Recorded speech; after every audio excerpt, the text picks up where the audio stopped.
à Lille, au tribunal, il y a un sujet. Moi, j'ai un policier de la brigade spécialisée de terrain de Roubaix, c'est-à-dire des policiers qui luttent contre les narcotrafiquants aux Trois Ponts, qui s'est fait massacrer par un dealer qui a été de la région parisienne. Il a fallu que les policiers l'interpellent 3 fois pour que le JLD, le juge de liberté d'expression, se décide à le mettre en prison le temps de son jugement. Ce policier, il est encore en arrêt. Pardon, Pascal Prand, vous m'aviez invité à l'époque comme ça, le calice, pardon.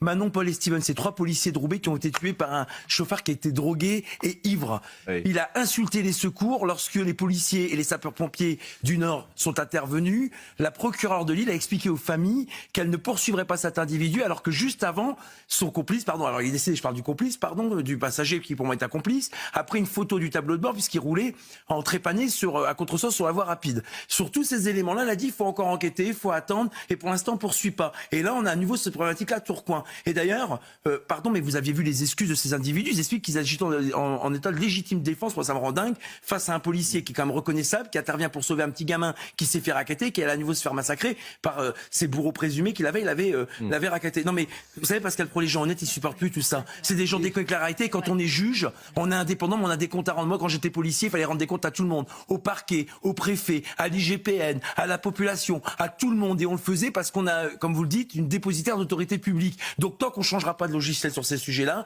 il y aura plus des 3/4 des Français qui jugeront que la juge est laxiste et qui ne feront pas confiance à la justice. Et je le regrette. Bon.